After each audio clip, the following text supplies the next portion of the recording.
कुछ बड़े इंटरेस्टिंग सवाल और उसके बड़े इंटरेस्टिंग जवाब। गौरव ने आपको टीजर दे दिया था, आइए देखते हैं क्या।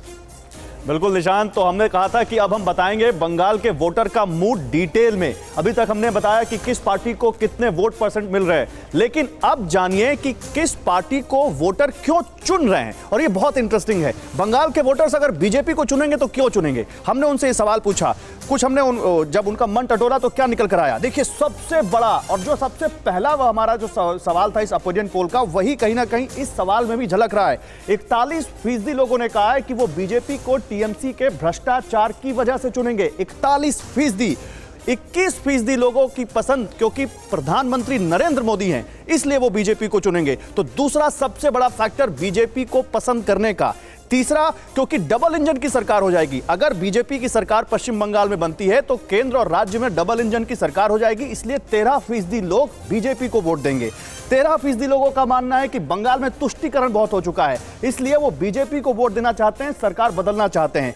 11% लोगों का मानना है कि केंद्र सरकार अच्छा काम कर रही है और अगर वही पार्टी राज्य में आती है तो उनके राज्य में अच्छा काम होगा, इसलिए 11% लोग बीजेपी को वोट देंगे। और अन्य कारणों की वजह से 1% लोगों का कहना है कि वो बीजेपी को वोट देंगे। लेकिन यही आगे अगर बढ़ें और पूछें, अगर लोग, हमने जब लोगों से पूछा कि वो टीएमसी को अगर वोट देंगे तो क्यों देंगे, जो लोग टीएमसी को वोट देना चाहते हैं आखिर उनके मन में ऐसी क्या वजह है, तो सबसे बड़ा फैक्टर, यहां चीजें बदल रही हैं। सबसे बड़ा फैक्टर यहां था ममता बनर्जी का चेहरा। उनका मानना है कि ममता बनर्जी की वजह से वो टीएमसी को वोट देंगे और ये मानने वाले 34% सबसे ज्यादा लोग हैं। और 31% लोगों का मानना है क्योंकि ममता सरकार का काम अच्छा है, ममता सरकार राज्य में अच्छा काम कर रही है, इसलिए 31% लोग टीएमसी को वोट देंगे। 17% लोगों का मानना है कि ममता बनर्जी खुद अच्छे काम कर रही हैं, इसलिए उनको वोट दिए जाएंगे। स्थानीय उम्मीदवारों की वजह से 3% लोग वोट देना चाहते हैं टीएमसी को। बीजेपी बाहरी है, देखिए, बाहरी बनाम भीतरी, बाहरी बनाम बंगाली का मुद्दा टीएमसी जोर शोर से उठा रही है और यह असर कर रहा है। 3% लोगों का कहना है कि वो बीजेपी क्योंकि बाहरी है इसलिए टीएमसी को वोट देंगे। 3% लोग टीएमसी के लॉयल हैं, उन्होंने टीएमसी को ही वोट दिया है इसलिए वो टीएमसी को वोट देंगे। 2% का मानना है कि बीजेपी के पास सीएम पद का कोई चेहरा ही नहीं है। अमित शाह कह चुके हैं कि सीएम अगर बनेगा बीजेपी का तो कोई बंगाली बनेगा, धरतीपुत्र होगा, लेकिन इसके बावजूद 2% लोग कह रहे हैं कि वो टीएमसी को वोट इसलिए देंगे क्योंकि बीजेपी के पास सीएम फेस नहीं है। और 7% अन्य कारणों से टीएमसी को वोट देंगे। और हमने फिर पूछा कि बंगाल के वोटर्स कांग्रेस, लेफ्ट या आईएसएफ के गठबंधन को क्यों चुनेंगे। देखिए, यहां पर उनका जवाब बहुत इंटरेस्टिंग है, बहुत ज्यादा इंटरेस्टिंग। 51%, आधे से ज्यादा का कहना है कि क्योंकि उनको टीएमसी को हराना है इसलिए वो इस गठबंधन को वोट देंगे।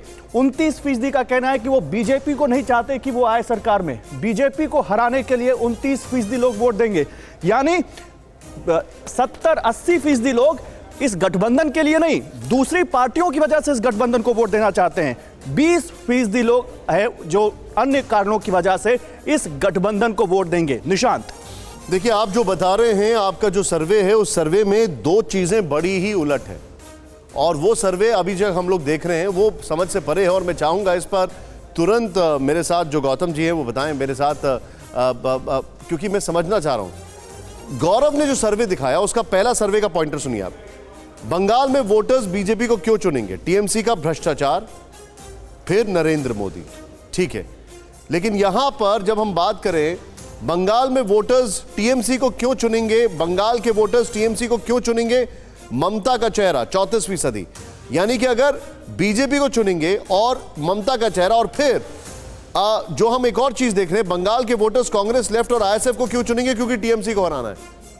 तो मैं ये समझ नहीं पा रहा हूं कि टीएमसी को हराने का जो अंडर करंट है वो कितना ज्यादा है। सर, क्या ये सीधे सीधे जो सर्वे है बता रहा है, ये सर्वे बता रहा है कि लोग कंफ्यूज है? नंबर 1। नंबर 2 जो मैं जानना चाहता हूं वो ये है कि ये सर्वे बता रहा है कि क्या बहुत हैवी एंटी इनकम्बेंसी है क्या ममता के खिलाफ?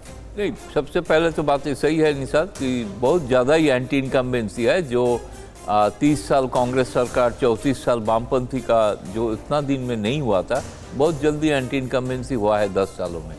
दूसरी बात यह है कि लोगों ने मन तय कर लिया। अगर आप तीसरी मोर्चा का बात कहें, जो आईएसएफ वाली मोर्चा, इसका कहना है कि अगर बीजेपी को हराना है, इनका नेता लोग भी कह रहे हैं, वामपंथी नेता कह रहे हैं, तो बीजेपी को हराने के लिए टीएमसी को हराना भी जरूरी है। इसके कारण वो लोग कमिटेड ज़्यादा, देखिए 51% बोल रहा है टीएमसी को हटाने के लिए हम वोट करेंगे। और बीजेपी के लिए जो वोट का इशू जो दूसरा होने का कारण यह है, स्टेट लेवल पे कोई लीडर को प्रोजेक्ट नहीं किया गया, इसलिए ममता बनर्जी प्रोजेक्टेड है, वो है फर्स्ट चॉइस। और बीजेपी के लिए जो हो रहा है सेकंड चॉइस में नरेंद्र मोदी, क्योंकि लोगों को पता है कि नरेंद्र मोदी तो मुख्यमंत्री नहीं बना। मैं आपको एक सेकंड रोकूंगा, आपने एक पॉइंट बड़ा अच्छा रखा है। संदीपा जी से मैं जानूंगा, संदीपा जी क्या आपको लगता नहीं है कि आपका एक बहुत बड़ा लॉस है? बीजेपी प्रधानमंत्री मोदी के चेहरे पर चुनाव लड़ रही है, वो माने या ना माने, उनका सेलिंग प्लैंक प्रधानमंत्री मोदी का चेहरा है। टीएमसी ममता के चेहरे पर चुनाव लड़ रही है, आप लोगों का चेहरा नहीं है कोई, आप किसके फेस पर चुनाव लड़ रहे हैं? बंगाल में इफ आई कैन रिकलेक्ट, जहां तक मैं देखता हूं शायद राहुल गांधी जी भी अभी तक बंगाल में नहीं आए एक भी बार। नहीं, कोई प्रोग्राम तो नहीं आप लोगों का चेहरा क्या है? आपका चेहरा क्या, आपको इससे एक बहुत बड़ा लॉस नहीं हो रहा है? देखिए, मोदी जी मेरी भी प्रधानमंत्री है और ममता बनर्जी जी मेरी भी मुख्यमंत्री है, लेकिन अगर हम पॉलिटिकल पार्टी के हिसाब से बोले तो एक political party one man show के हिसाब से चल रहा है और एक political party one woman show के हिसाब से चल रहा है। रही बात राष्ट्रीय कांग्रेस की, सर ये मैम ये तो आपके लिए भी कह सकते हैं कि एक political party one family show के हिसाब से चल रही है। किस तरीके से?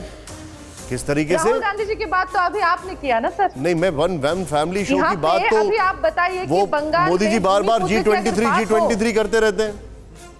सर भूमिपुत्र की अगर बात हो, भूमिपुत्र की बात हो रही थी कुछ देर पहले, मैं सुन रही थी सर, अगर यहाँ पे भूमिपुत्र की बात हो तो श्री अधीर रंजन चौधरी जी से बड़ा भूमिपुत्र यहाँ पे कोई नहीं है। अगर बंगाल में इस टाइम पे पॉलिटिकल जो वॉर चल रही है या फिर जो इलेक्शन है, यहाँ पे अगर कोई स्टार है सर तो अधीर रंजन चौधरी जी है यहाँ पे स्टार। आप बंगाल में आइए, आप तो है बंगाल में, आप फील्ड वर्क भी कर रहे हो सर, आपको भी पता है कि अधीर रंजन चौधरी जी के शो में या फिर रैलीज में कितने लोग जा रहे हैं। ठीक है, नहीं मैम, मैं आपकी बात से सहमत हूं, लेकिन देखिए मैं आपके साथ फैक्ट्स पे बात जरूर करूंगा। वही अधीर जी जैसे ही आईएसएफ के नेता आते हैं वो मन छोड़ के चले जाते हैं। अब बताइए क्या मैसेज जा रहा है? जी नहीं सर, ये तो कंफ्यूजन है, ये तो कंफ्यूजन क्रिएट किया गया है सर। आपको भी पता है सर, अधीर रंजन जी ने तो पूरा मीडिया बाइट दे दिया सर, ये कंफ्यूजन क्रिएट किया गया। सर अगर आप मेरे घर पे आते हो और मैं आपकी खातिरदारी ना करूं तो ये अच्छा नहीं दिखता है ना सर, ये अच्छा नहीं दिखता है ना। तो अच्छा, वही हुआ। बीजेपी के नेता कुछ कह रहे हैं, एक मिनट बताइए सर, क्या कह रहे हैं आप? मैं ये बोल रहा हूँ, अधीर रंजन जी भूमिपुत्र है, कांग्रेस का चेहरा है, और इसका दुर्दशा देखिए कि कल का लड़का जो आप बोल रहे थे वो सिद्दीकी, वो आके बोलते हैं कि वो मतलब अपमान करके चला जाता है अधीर चौधरी जी को लाखों लोगों के सामने। कांग्रेस के तरफ से प्रतिवाद भी नहीं किया जाता। देखिए मैं बता दूं, मैंने आपको क्यों बोलने का मतलब, मैंने आपको क्यों बोला कि आप बोले। देखिए मैं बड़ी प्यारी सी एक बात मैं ऑब्जर्व कर रहा हूं बीजेपी के बारे में। बीजेपी का बंगाल में भी कांग्रेस से ऑब्सेशन खत्म नहीं हो रहा है। जब केंद्र में बात होती है तो आप सीधे चले जाते हो 1947 में जवाहरलाल नेहरू पर। बंगाल में भी आप कांग्रेस का जवाब जरूर देना है। सर आपके पास कितने इश्यूज हैं, आप उसके ऊपर फोकस करो ना, आप कांग्रेस के ऊपर बार बार जा रहे हो। एनीवे, एक क्विक रिएक्शन हर्षवर्धन जी। मैं एक बहुत बड़ा सवाल पूछ रहा हूं, मैं सर्वे को राउंड अप कर रहा हूं बहुत तेजी से।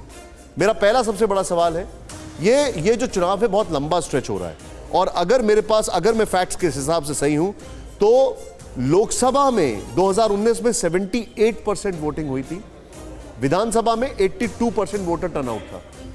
8 चरणों का मतदान, कोरोना है, आपको लगता है कि वोटर टर्नआउट इसमें ठीक होगा? मेरा पहला सवाल। नहीं, मुझे लगता है कि वोटर टर्नआउट बहुत अच्छा होगा, और उसके पीछे सबसे बड़ी वजह यही है कि 8 चरण सबको समय मिला। लेकिन बड़ी बात यह कि चूंकि बहुत ज्यादा टफ कॉन्टेस्ट है, हर कोई चाहेगा कि अपने मतदाता को बूथ तक पहुंचाए, और टीएमसी और भाजपा दोनों ही पूरी मेहनत करेंगे। अब लेफ्ट और कांग्रेस कितनी मेहनत करेंगे ये देखने की बात होगी, लेकिन भाजपा और टीएमसी वो पूरी मेहनत करने जा रहे हैं। सर अब कहीं ये तो नहीं कहना चाह रहे कि आप जो लेफ्ट के साथ मेहनत करने वाले थे वो पिछले कुछ सालों में टीएमसी में चले गए, और जो टीएमसी की तरफ से मेहनत करने वाले थे वो बीजेपी में चले गए। 150 वो है जिनको टीएमसी से आए। खैर फिलहाल वक्त एक ब्रेक है। आप सभी मेहमानों का बहुत बहुत शुक्रिया। ये हमारा ओपिनियन पोल का सर्वे था।